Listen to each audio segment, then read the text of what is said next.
Dixie Brands Inc. designs, manufactures and distributes cannabis-infused products. It makes hemp oil-derived human and animal dietary supplements for use in relaxation, pain relief, immunity development and wellness under the Assesco Wellness and Therabis names in the United States, Canada, Mexico, Australia and New Zealand. The company also owns the intellectual property, product branding, formulations, proprietary ingredients and preparation methods related to a variety of cannabis-infused products, and designs and distributes packaging, ingredients and non-cannabis consumer goods. Dixie Brands Inc. was founded in 2010 and is headquartered in Denver, Colorado. Dixie Brands trades under DIXI.U on the CSE. Chuck Smith joins me now. He's the CEO of Dixie Brands Inc., trading on the CSE under the symbol DIXI.U. Chuck, welcome back. Hey, I'm happy to be here, James. Thank you very much. You bet. Chuck, let's start with an overview of your financial results announced for year-end December 31st. Give me the highlights. Yeah, the highlights are that the company increased revenue year over year by 73%. And in the quarter over quarter, we more than doubled revenue. So, I'm very proud of that. Our margins went up too, which is an indication that we continue to become more efficient in our manufacturing processes and building these SOPs to be repeatable and really drive costs out and consistency and quality of production up. And that really sets a great platform for us moving forward as we expand in the marketplace. Sure. Okay, so the business of building a big branded company in a new industry is obviously very expensive. And so, every company in the space is essentially, losing money to build market share at this point. Dixie Brands is no exception. At what point in your evolution does that scenario become a story about profit and positive cash flow? Sure.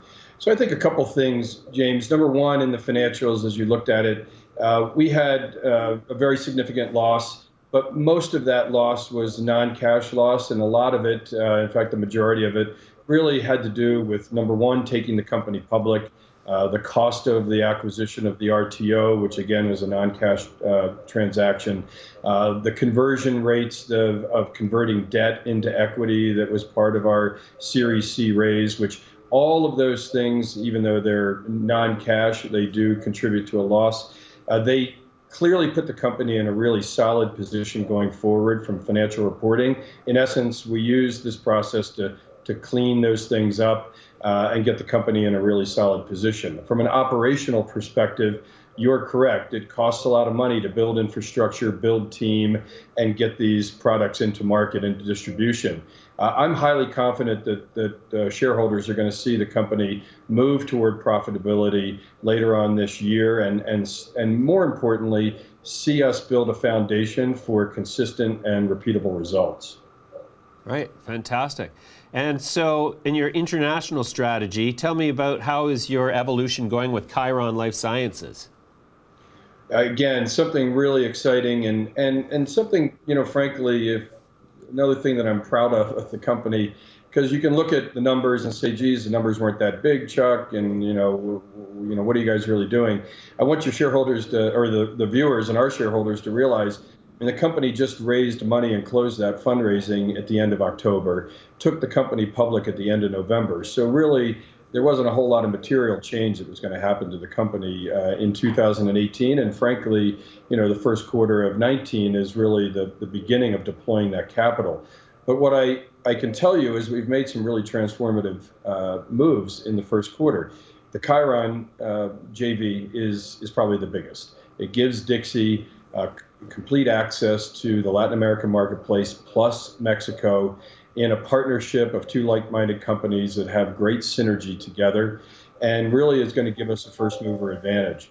The other opportunity is really bringing their award-winning cosmeceutical line Kuida to the U.S. market, which is what our teams are working on aggressively right now. Okay, cool. Do you see that the consumer demand for beverages and consumer packaged goods, edibles, like that kind of stuff, do you see that becoming more mainstream as people try this stuff for the first time? Or do you think that the audience is going to be more or less derived from the existing coterie of the population that consumes cannabis now? No, and I think the data is absolutely showing us that more consumers are coming into the industry, more traditional non-cannabis consumers are coming into the industry, and they're looking for alternatives to either their current wellness platform, which may be, either other supplements or pharmaceutical drugs, or they're looking as an alternative to their social experiences with alcohol. So we're absolutely seeing great adoption by the consumers coming into dispensaries. Fastest growing segment, 55 years and older. Those people are not coming in to buy dry flower to smoke or probably even concentrates. They're looking for properly dosed, consistent, and high quality ingestible products or topical products. You bet. Do you think Europe's going to be a big market for consumer packaged goods? I do, and I think we're already seeing that with the adoption of CBD-based or hemp-derived CBD-based products over in Europe, and as they start to roll out. But again, it's not any different than Latin America. I was just down at the Can Mexico conference a week ago, met with all the country managers of Khiron. I can tell you they're extremely excited on a country-by-country basis of bringing our formulated products to those countries, but it's going to be a slow process because these countries are putting in their regulatory infrastructure, really deciding how they're going to distribute these products. And the good news is there isn't a product, in my opinion, other than a combustible product like flour that Dixie doesn't already make and hasn't already formulated, packaged, and understood how to distribute. So that really gives us a leg up, whether it's Latin America, Canada, eventually toward the end of the year, and certainly Europe. CBDs are sort of taking out, or taking off rather, and a big sort of lead on over THC products in that CBD is really kind of useful on a daily basis for everything from pets, ailments to human sleeplessness. It's easy to get. It's not prescribed per se. Do you think that there's a chance that THC will catch up to CBD, or do you think there will always be this disconnect between CBD products, which seem to have a universal appeal, as opposed to THC products that seem to be limited to people who want to sort of explore the psychotropic possibilities? Well, I think you can just correlate that to alcohol. Not everybody in the world drinks alcohol either, but quite a lot of people look after their own personal wellness, and certainly people generally spend more money on their pets than they do themselves in terms of health and wellness. So we really see the CBD category as exciting for a broader base of consumer. But again, we do see THC infused products as really starting to gain a foothold in mainstream consumer adoption, again, as an alternative potentially to consuming alcohol. Yeah. Chuck, you've got such a wide variety of products on your website. Elixirs, chocolates, dewdrops, gummies, mints and tarts, bursts, topicals, tablets. What is the most popular product that you sell? James, the company started, the flagship product was drinks, and so we have a deep, rich heritage in that. We understand how to deliver that liquid-based product, so it's consistent, it's homogeneous, it has great taste profiles, and it's safe and reliable. So that's obviously a cornerstone of our portfolio.